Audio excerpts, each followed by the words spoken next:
ഓം ശ്രീ രാമചന്ദ്രായ നമഃ. ഓം ശ്രീ ഗുരുഭ്യോ നമഃ. സമുദ്രലംഘനം. കുഞ്ഞുങ്ങളെ, നിങ്ങൾക്ക് സ്വാഗതം. കിഷ്കിന്ധാകാന്ഡം തീർന്ന കാര്യം പറഞ്ഞായിരുന്നല്ലോ.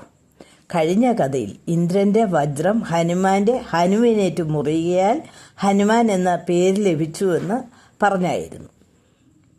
എന്നാൽ ഹനുവിൻ്റെ അർത്ഥം മനസ്സിലായില്ല എന്ന് ചിലർ അറിയിച്ചു. ഹനു എന്ന് വെച്ചാൽ താടി എന്നാണ് അർത്ഥം. താടിയെല്ലിനാണ് മുറിവ് പറ്റിയത്. കുട്ടികളെ, ഇനി സുന്ദരാകാന്ഡം തുടങ്ങുകയാണ്. കഴിഞ്ഞ കഥയിൽ സമുദ്രം കടക്കുന്ന കാര്യങ്ങൾ ചർച്ച ചെയ്തപ്പോൾ ഹനുമാൻ മിണ്ടാതിരിക്കുന്നത് കണ്ട് ജാമ്പവാൻ ഹനുമാൻ്റെ വീരപരാക്രമങ്ങൾ എല്ലാം പറഞ്ഞത് കേട്ടല്ലോ.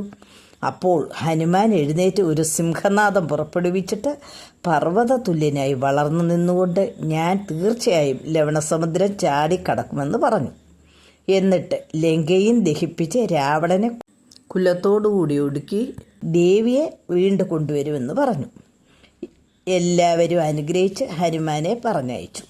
ഹനുമാൻ സമുദ്രലംഘനത്തിനായി മഹേന്ദ്ര പർവ്വതത്തിൻ്റെ ഉയർന്ന കൊടുമുടിയിൽ കയറി ഗരുഡനെ പോലെ ശോഭിച്ചു നിന്നു. എന്നിട്ട് ലങ്കയെ ലക്ഷ്യമാക്കിക്കൊണ്ട് തെക്കേ ദിക്ക് നോക്കി കുതിച്ചു ചാടി. സാക്ഷാൽ ഗരുഡനെ പോലെ അതിവേഗത്തിൽ സൂര്യ തേജസ്സോടുകൂടി ആകാശത്തൂടെ പറന്നുപോയി. ഹനുമാനെ കണ്ടിട്ട് ദേവന്മാർ അദ്ദേഹത്തെ പരീക്ഷിക്കാനായി നാഗമാതാവായ സുരസയെ പറഞ്ഞയച്ചു. സുരസ അലറിക്കൊണ്ട് ഹനുമാന്റെ മുൻപിൽ പ്രത്യക്ഷപ്പെട്ടിട്ട് ചോദിച്ചു, ഹേ കവിശ്രേഷ്ഠ, എവിടേക്കാണ് പോകുന്നത്? എന്നെ കണ്ടില്ലേ? ഈ വഴി പോകുന്നവരെ പിടിച്ചു തിന്നാണ് ഞാൻ ജീവിക്കുന്നത്. എനിക്ക് വിശക്കുന്നെന്നും എൻ്റെ വായിൽ പ്രവേശിക്കാനും പറഞ്ഞു. സുരസയുടെ ക്രൂര വാക്കുകൾ കേട്ട് ഹനുമാൻ പറഞ്ഞു, ദേവി, ഞാൻ ശ്രീരാമൻ്റെ ആജ്ഞ അനുസരിച്ച് സീതാന്വേഷണത്തിന് പോവുകയാണ്. ലങ്കയിൽ ചെന്ന് സീതാദേവിയെ കണ്ടിട്ട് ആ വാർത്ത ശ്രീരാമസ്വാമിയെ അറിയിച്ച ശേഷം തിരിച്ചു വന്ന് ഭവതിയുടെ വായിൽ വീഴാം. ഞാൻ ഒരിക്കലും അസത്യം പറയുകയില്ല. എന്നെ പോകാൻ അനുവദിക്കണമെന്ന് പറഞ്ഞു. ഇത് കേട്ട സുരസ, എനിക്ക് വിശപ്പും ദാഹവും തീരെ സഹിക്കാൻ വയ്യ എന്ന് പറഞ്ഞു. ദേവി വാ വിളർക്കാൻ ഹനുമാൻ പറഞ്ഞു. ഹനുമാൻ ശരീരം വലുതാക്കാൻ തുടങ്ങി. അത് കണ്ട് സുരസയും വായു വലുതാക്കാൻ തുടങ്ങി. ഹനുമാൻ ശരീരം വലുതാക്കുന്നതനുസരിച്ച് സുരസയും വായ വലുതാക്കിക്കൊണ്ടിരുന്നു. ഈ സമയം ഹനുമാൻ തൻ്റെ ശരീരം ഒരു പെരുവിരലോളം ചെറുതാക്കിയിട്ട് സുരസയുടെ വായിൽ കയറിയിട്ട് തൻ്റെ തപശക്തി കൊണ്ട് പെട്ടെന്ന് പുറത്തു വന്നിട്ട് സുരസയെ നമസ്കരിച്ചു. സുരസ സന്തുഷ്ടയായിട്ട്, ദേവന്മാർ നിന്റെ ബുദ്ധിസാമർഥ്യവും ബലവേഗങ്ങളും പരീക്ഷിക്കാൻ വേണ്ടി എന്നെ അയച്ചതാണെന്ന് പറഞ്ഞു.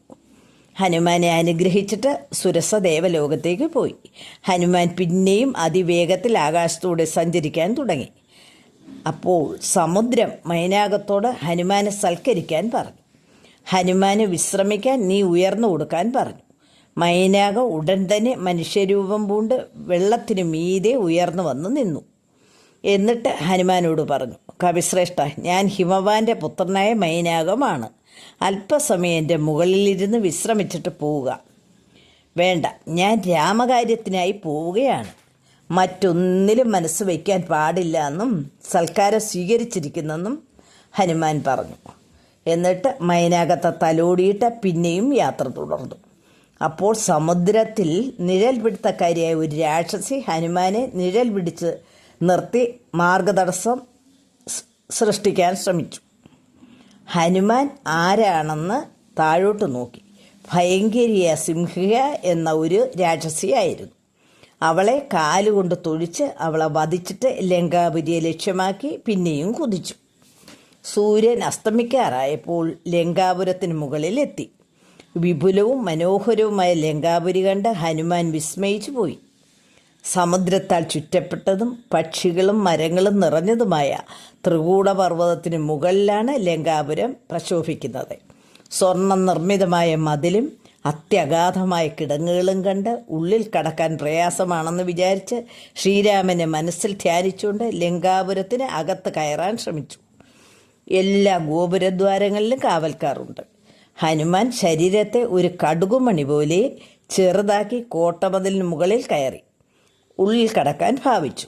ഉടൻ ലങ്കാലക്ഷ്മി ഉച്ചത്തിൽ ഒരു രാക്ഷസിയുടെ രൂപത്തിൽ അലറിക്കൊണ്ടു വന്നു. നീ കള്ളനാണോ? നീ എന്തിനാണ് വന്നത്? ഞാനറിയാതെ ഒരു ജീവിക്ക് ഇവിടെ കടക്കാൻ പറ്റുകയില്ല എന്ന് പറഞ്ഞ് ഹനുമാനെ ലങ്കാലക്ഷ്മി ഒന്ന് അടിച്ചു. ഹനുമാൻ രോഷത്തോടുകൂടി മുഷ്ടി ചുരുട്ടി തിരിച്ചൊന്ന് അടി കൊടുത്തു. ലങ്കാലക്ഷ്മി ചോര ഛർദ്ദിച്ച് നിലത്ത് വീണു. അവിടെ നിന്നും എഴുന്നേറ്റിട്ട് അവൾ പറഞ്ഞു, ബ്രഹ്മദേവനാണ് എന്നെ അയച്ചത്. ത്രേതായുഗത്തിൽ രാവണനെ നശിപ്പിക്കാനായി മഹാവിഷ്ണു ശ്രീരാമനായിട്ട് എത്തുമെന്നും വനവാസ സമയത്ത് സീതയെ അന്വേഷിച്ച് ഹനുമാൻ ഇവിടെ എത്തുമെന്നും പറഞ്ഞു. അപ്പോൾ നീ അവനെ അകത്ത് കയറാൻ തടുക്കുമ്പോൾ ഹനുമാൻ നിന്നെ അടിക്കുമെന്നും അപ്പോൾ നീ അവനെ ഉള്ളിൽ കടക്കാൻ അനുവാദം കൊടുത്തിട്ട് ലങ്ക വിട്ടു പൊയ്ക്കൊള്ളുകാനും ബ്രഹ്മദേവൻ പറഞ്ഞു. അതനുസരിച്ച് ഞാനിവിടെ കാത്തിരിക്കുകയായിരുന്നു. എൻ്റെ ജോലിയെല്ലാം കഴിഞ്ഞു. ഇനി നീ ലങ്കയിൽ പ്രവേശിച്ചു കൊള്ളാൻ പറഞ്ഞു. സീതാദേവി ശിംശപാവൃക്ഷ ചുവട്ടിൽ ഇരിപ്പുണ്ടെന്നും പറഞ്ഞിട്ട് ലങ്കാലക്ഷ്മി മറഞ്ഞു. അങ്ങനെ ഹനുമാൻ ലങ്കയിൽ പ്രവേശിച്ചു. എന്തെല്ലാം തടസ്സങ്ങൾ വന്നിട്ടും ഹനുമാന് ശ്രീരാമനോടുള്ള ഭക്തിയാൽ അതെല്ലാം തരണം ചെയ്ത് എത്തിയത് കണ്ടല്ലോ. കുട്ടികളെ, ലങ്കയിലെ വിശേഷങ്ങളെല്ലാം ഇനി അടുത്ത കഥയിൽ പറയാം. നിർത്തട്ടെ. ഹരി ഓം തത് സത്.